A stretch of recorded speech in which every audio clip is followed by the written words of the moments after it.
Bueno, buenos días con todos y todas. Gracias por estar aquí para el último día de ese coloquio, Guayaquil Archipiélago.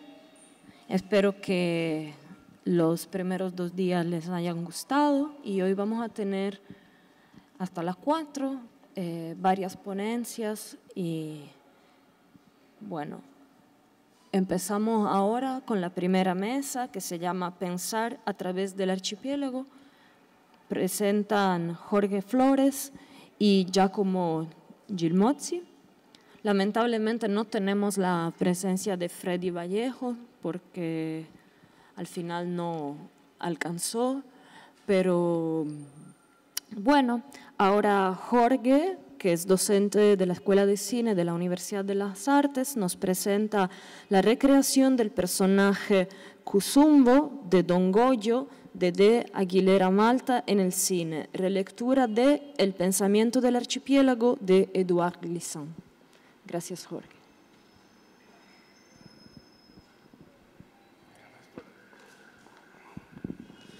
Gracias, Sara.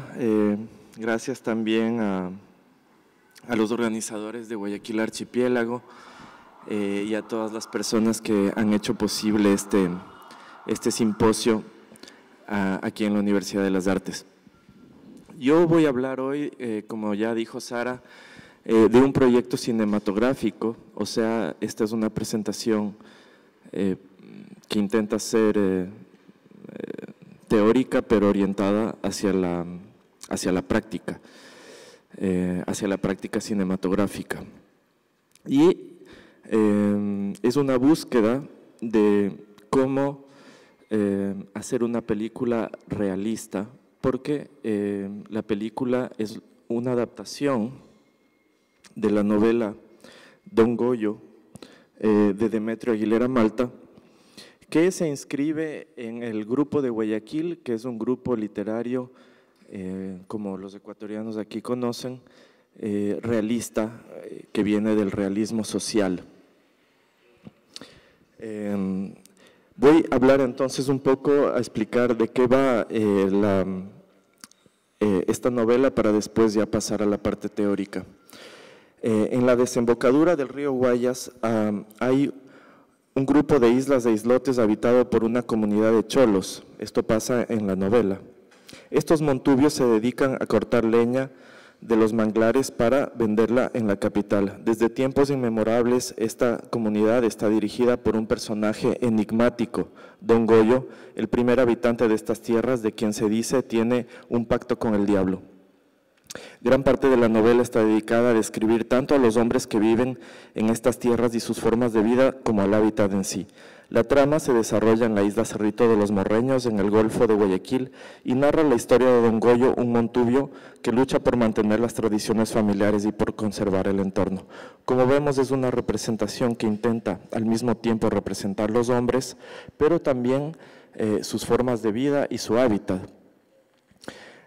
Y además también tenemos una entidad que podríamos llamar como fantasmagórica, que es este personaje Don Goyo, que en realidad es una entidad que se presenta y que no es material, digamos que no es humana. Por lo que también se ha dicho que esta novela es predecesora del realismo mágico, ya que aparece un poco antes de las primeras obras de ese movimiento.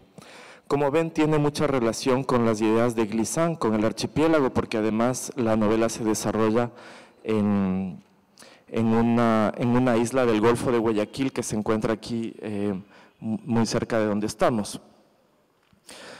Entonces ahí entra, digamos, la filosofía de Glissant, de quien rescato que su poética está lejos de ser una poética de la simple constatación, la poética de Glissant. Ella constituye un estado de espíritu, un ethos, una ética, una política.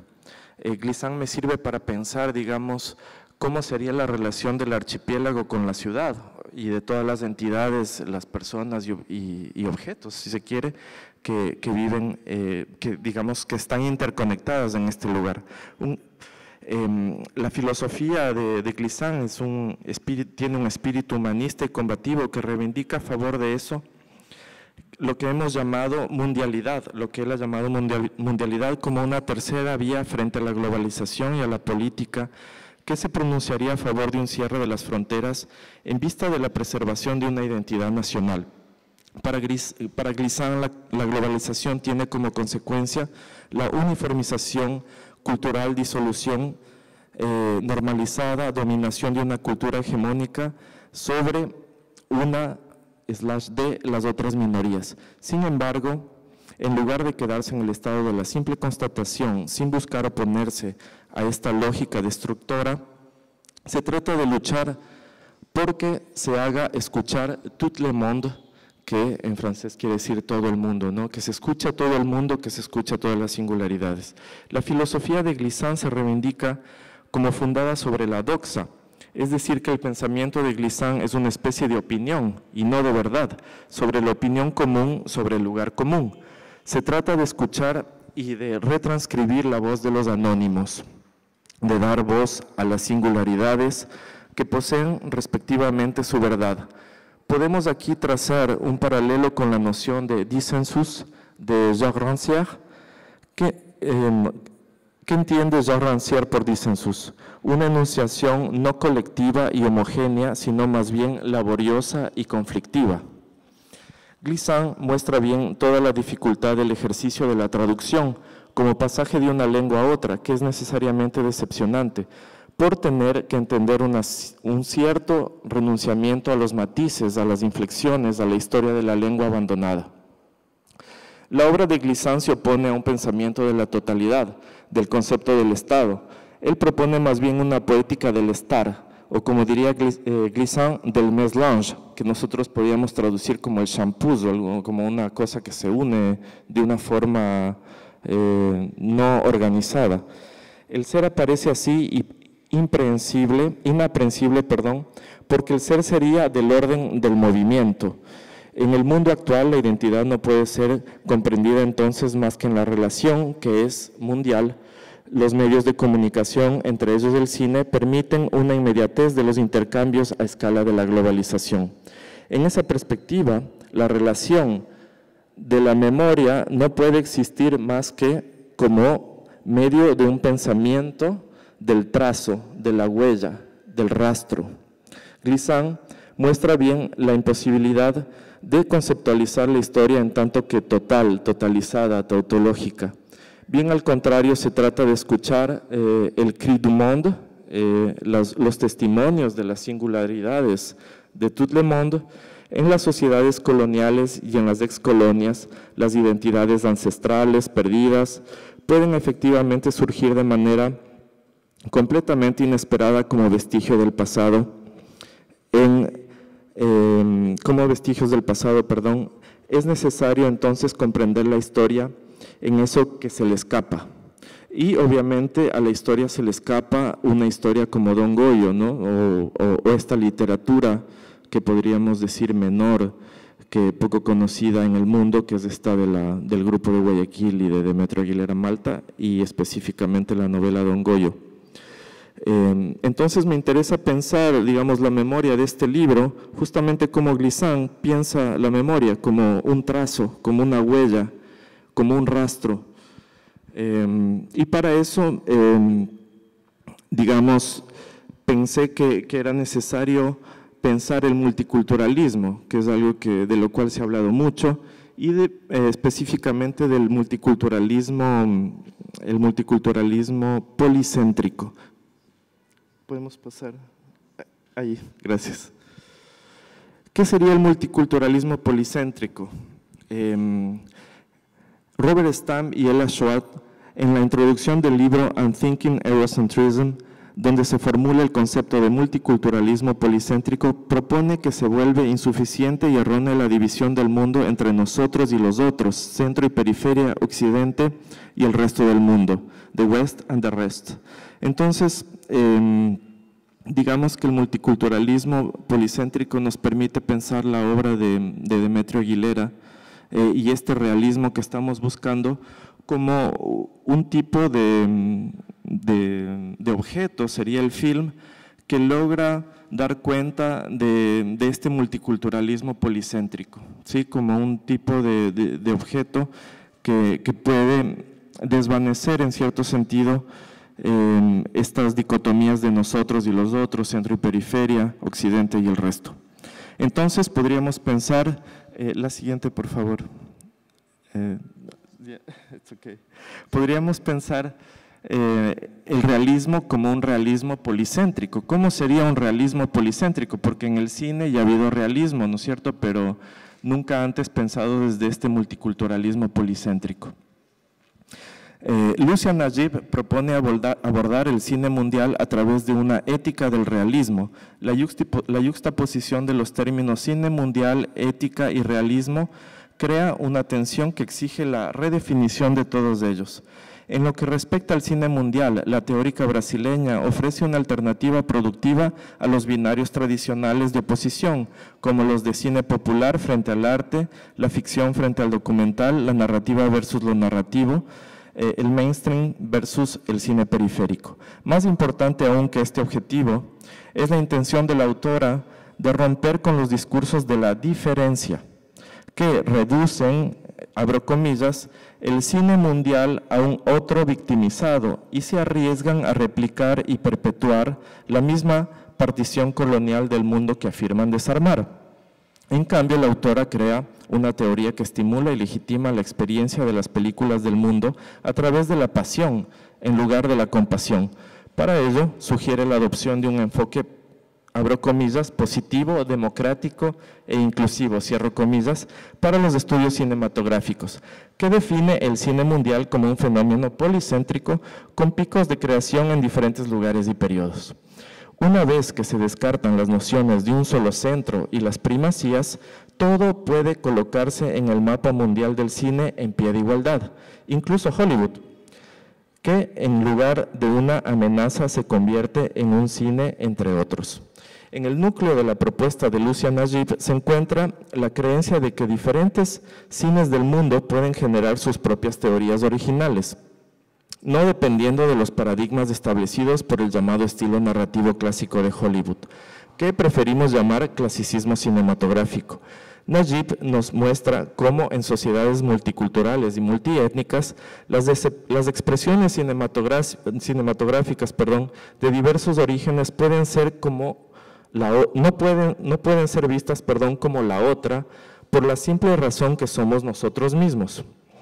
El ejemplo obvio del policentrismo y de cómo estos movimientos del policentrismo van pasando de un lugar a otro en esta especie de ciclos que propone Lucian Najib es la Nouvelle Vague, la nueva ola francesa, que se impulsó desde 1959 y rodó alrededor del mundo, afectando de diferentes maneras en circunstancias muy diferentes a la vida cinematográfica de Gran Bretaña, Japón, Cuba y Brasil, Argentina, Checoslovaquia, Yugoslavia, Hungría y posteriormente Taiwán. Abordar el cine mundial a través de sus ondas, de estas ondas policéntricas, es atractivo sobre todo por la red supranacional y transtemporal que permiten. En lo que respecta a la Nouvelle Vague, por ejemplo, se podía ver una cresta de una ola anterior un poco antes, a mediados de la década de los 50, con las películas centradas en la generación de la tribu del Sol en Japón, que tuvo una influencia decisiva en Truffaut, por ejemplo.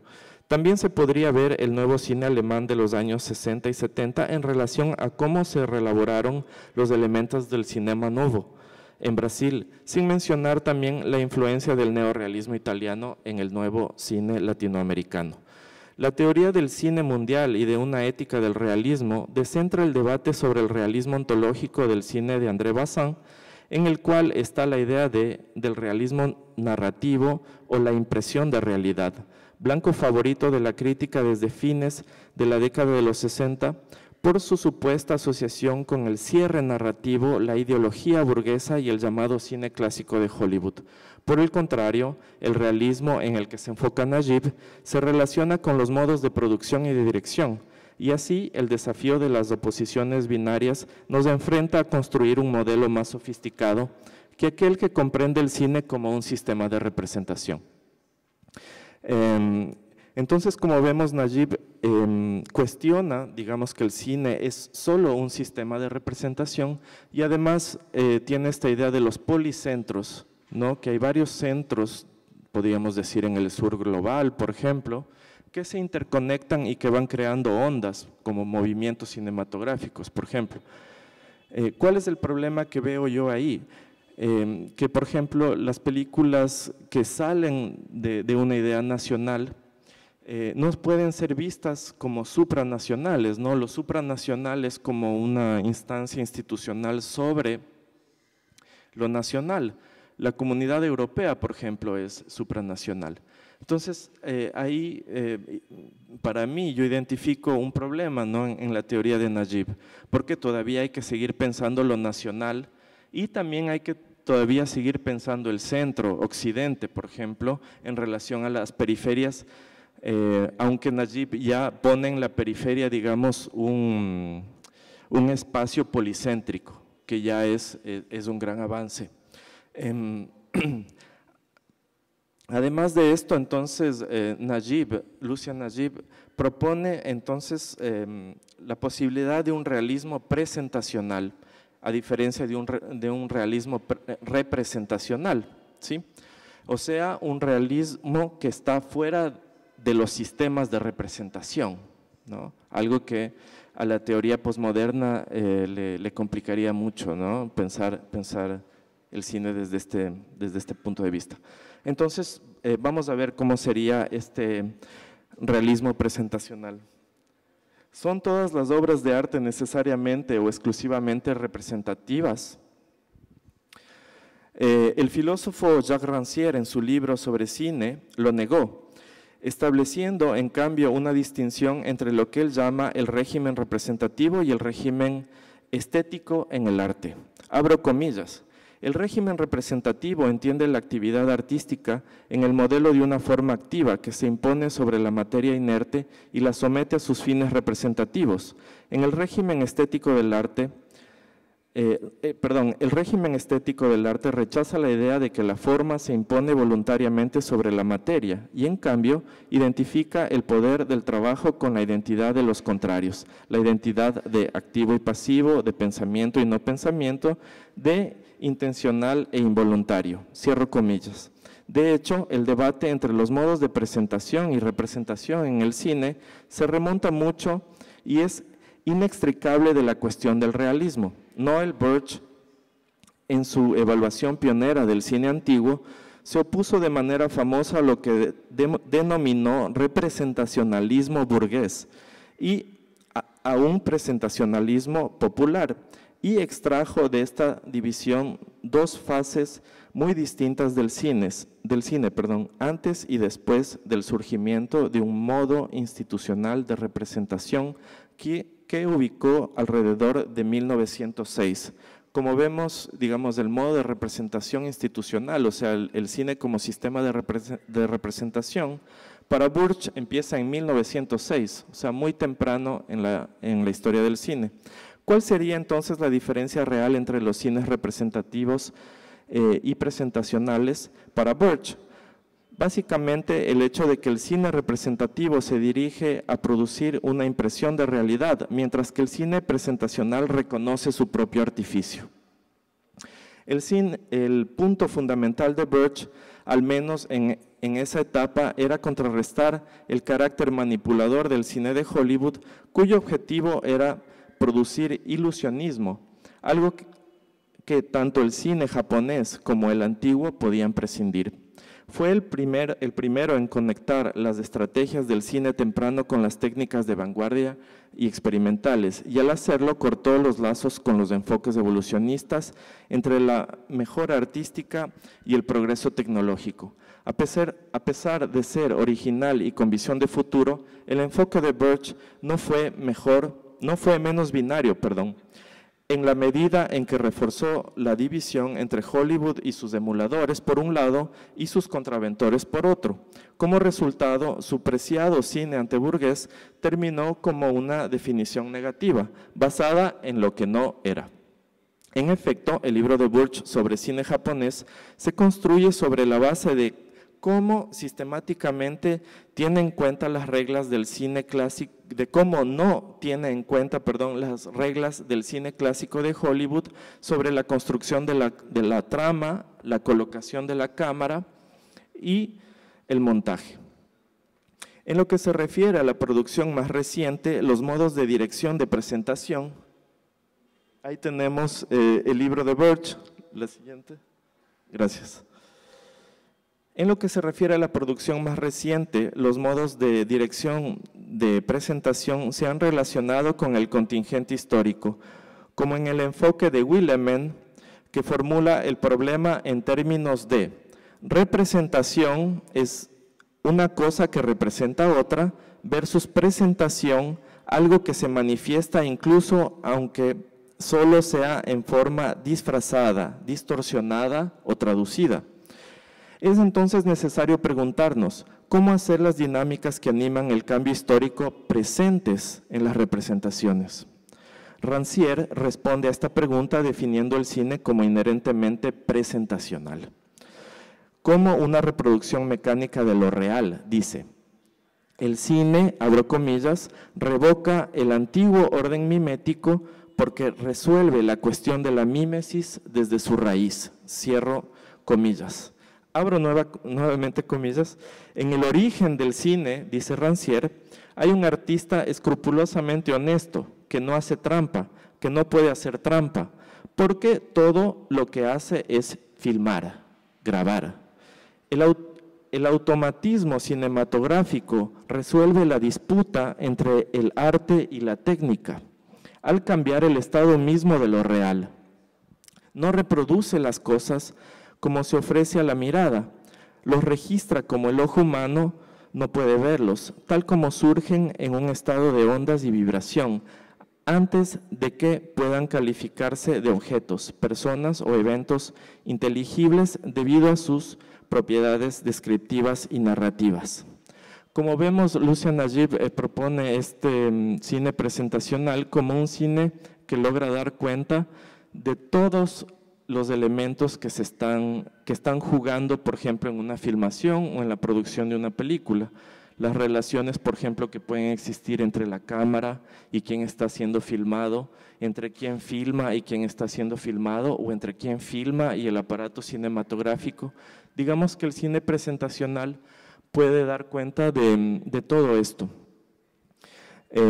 Pero más allá, digamos, de la posibilidad de dar cuenta de todas estas complejidades que están alrededor de la producción de una película, a mí me interesa más cómo se produce esta relación, esta interconectividad entre los diferentes elementos y cuál sería una posible interconectividad de esos elementos que sea igualitaria. Porque en el modelo de Najib, por ejemplo, podemos pensar esa relación, pero en esa relación pueden haber diferencias jerárquicas. Por ejemplo, quien filma podría tener más poder de quien está siendo filmado, o más poder que la propia cámara, que el propio dispositivo, pensando al dispositivo también como una entidad que tiene un punto de vista. Entonces, en ese sentido, si podemos pasar a la siguiente, por favor. Yo tomo este libro, Proceso y Realidad, de Whitehead, para tratar de entender cómo se interrelacionan todos estos elementos y pensar el propio dispositivo cinematográfico como una entidad que tiene pensamiento propio, como por ejemplo Jean Epstein, el cineasta francés, propuso ya hace algún tiempo. Entonces, para Whitehead, una entidad no es solo la suma de sus relaciones. Una entidad, podríamos pensar una entidad como la cámara cinematográfica, pero también como el director de la película o como el actor de la película. Entonces, para Whitehead, una entidad no es solo la suma de sus relaciones, sino también la evaluación y la reacción de otras entidades sobre la misma. La creatividad es el principio absoluto de la existencia y cada entidad, ya sea un ser humano, un árbol, un electrón o una película o una cámara, por ejemplo, tiene algún grado de novedad en la forma en que responde a otras entidades y no está enteramente determinado por las leyes mecánicas y causales. La entidad está limitada por la estructura social de la existencia, es decir, sus relaciones. Cada entidad real debe cumplir con las condiciones establecidas en el mundo a su alrededor. En resumen, Whitehead rechaza la idea de bloques separados e inmutables a favor de la idea de una realidad donde los acontecimientos son interdependientes en un proceso. Entonces, en ese sentido, podemos pensar el director de la película, él como una entidad que está involucrada en varios acontecimientos al momento de producir la película. Y estas entidades y estos acontecimientos están interrelacionados. Por ejemplo, una película sobre un presidente de la República, por ejemplo, digamos, es un acontecimiento en sí porque se está produciendo la película, pero también ese acontecimiento de hacer la película y de la película en sí se interconecta con el acontecimiento de que en la historia, por ejemplo, del Ecuador, existió este presidente, ¿no? Entonces, todos esos acontecimientos están interconectados. Y mi idea es pensar cómo están interconectados y cómo se podrían mostrar en el cine o hacer aparecer en el cine de una forma más interesante, más compleja.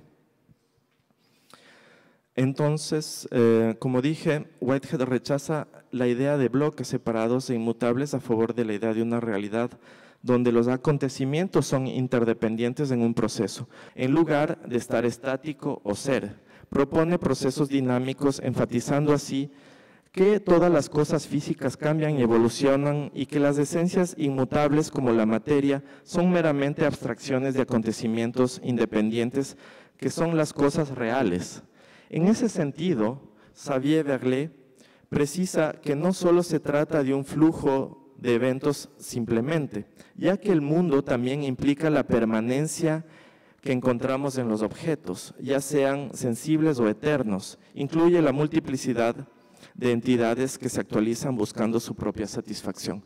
En ese sentido, la película sería una especie de entidad, el film mismo sería una especie de entidad que está interconectada, digamos, esta entidad que a la vez es un acontecimiento también estaría interconectada con otras entidades y con otros acontecimientos que la atraviesan, ¿no? La posición que Whitehead rechaza sería: una cosa o una persona puede considerarse que tiene una esencia definida o una identidad básica, inmutable, que describe lo que realmente es la cosa o la persona. Por el contrario, en la cosmología de Whitehead, las únicas cosas que existen fundamentalmente son las discretas oportunidades de experiencia. En ese sentido, entonces, yo propongo un realismo perspectivista, es decir, un realismo que pueda dar cuenta en una especie de ecología o en una especie de espacio democrático, si se quiere, que dé cuenta de estas entidades y de estos acontecimientos que atraviesan el film y que convierten al propio film en un acontecimiento interconectado a esos otros acontecimientos. Para aquello voy a utilizar el perspectivismo amerindio, ¿sí? Rápidamente. El perspectivismo amerindio se refiere a una perspectiva que tiene como principales defensores a Viveros de Castro y Philippe Descola. Se trata de la recuperación de aspectos propios de numerosas cosmologías de los pueblos amerindios que se puede clasificar a partir de dos presupuestos. Primero, el mundo está poblado por muchas especies de seres, incluidos los seres humanos, dotados de conciencia y cultura. En segundo lugar, cada una de estas especies se ve a sí misma y a las otras especies de una manera muy peculiar. Cada una se ve a sí misma como humana, viendo a las demás como no humanas, es decir, como especies de animales o de espíritus. Me dicen que me queda poco tiempo, entonces voy a explicar más coloquialmente, digamos, esta parte. Como vemos, para el perspectivismo amerindio, un animal, un espíritu o un objeto están en pie de igualdad que un humano, porque esos objetos o entidades se piensan a sí mismos como humanas. Por lo tanto, ya no habría jerarquía entre el sujeto y el objeto, o entre lo humano y lo inhumano, lo cual pues me permitiría a mí pensar el cine presentacional como un cine de perspectivas entre el sujeto y el objeto, entre lo inhumano y lo humano, en un pie de igualdad. Lo que permitiría hacer una película, por ejemplo, que no represente esas entidades, objetos o fantasmas, por ejemplo, ¿no? No deben ser representadas, por lo cual no deben ser traducidas en cierto sentido, sino solo presentadas. Por ejemplo, en una película de ficción de Hollywood, cuando aparece un fantasma, no una entidad que no es del orden no es un sujeto, digamos, aparece traducido, reproducido por la trama de la película. La trama nos tiene que explicar el por qué nos permitimos mostrar un fantasma, ¿no es verdad? En cambio, en el cine en el realismo presentacional y perspectivista que yo propongo, los fantasmas o los objetos, digamos, que toman una perspectiva del mundo, no tienen que ser representados, sino que son simplemente presentados, ¿no? En pie de igualdad. Y entonces para eso vamos a ver un ejemplo, nada más uno porque no hay tiempo, pero hay algunos aquí. Les voy a presentar, next one please, bueno, el realismo perspectivista. Les voy a presentar entonces, esta película que se llama El tío Bonmi, que recuerda sus vidas pasadas.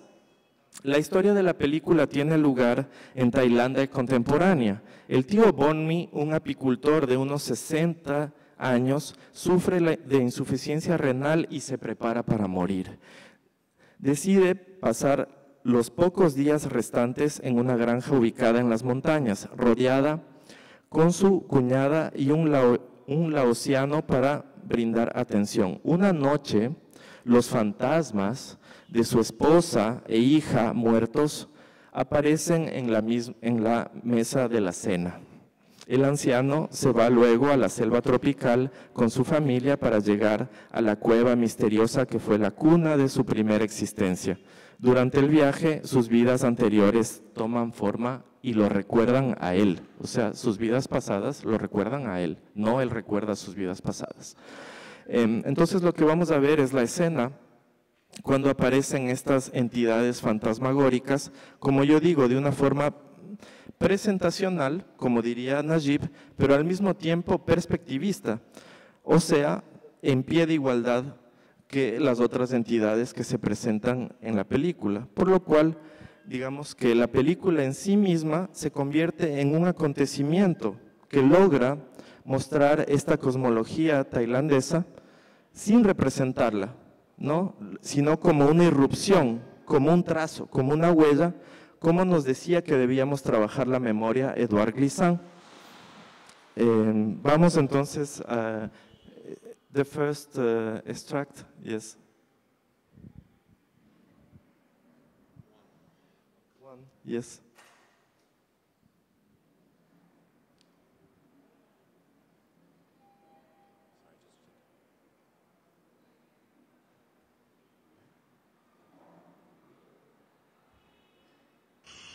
ที่ลุงเฮ็ดของปูนไปข้างล่างนั่นก็ย้อนว่าเจ้าของสินอนเองเพราะมันเย็นๆน่ะนะแต่ก็บ่ได้นอนหรอกได้นอนเพิ่งเงินคือเก่าข้างล่างน่ะก็เอาไว้เป็นหมองเก็บของไปก็นอนได้อยู่เย็นสบายดีเนาะคงชอบมีเย็นบ่ไม่ยุ่งหรอกเนาะเฮ้ย No se ve bien, pero ahí está apareciendo un fantasma, ¿no?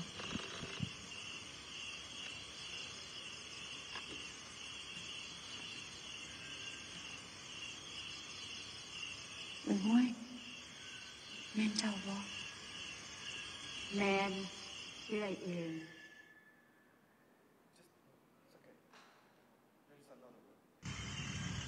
เสียงอะไรอ่ะนะ Tự nhiên บ่ Ahí se debería ver una selva. Va a aparecer ahora una entidad animalesca. ย้ายบ่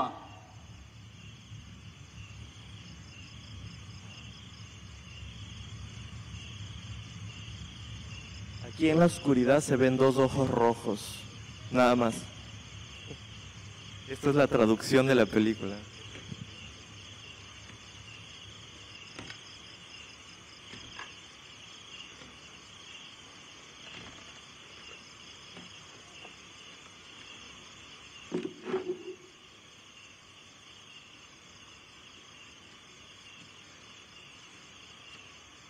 มึงเป็นไผ บุญทรง บุญทรง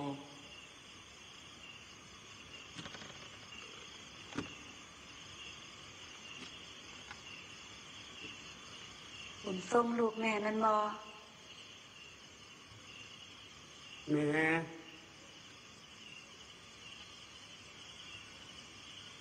ปักทรงคักๆอ้ายคอยชื่อเสียงมันได้ทรงมาหนิมาบังหลานะมานั่งหนิมา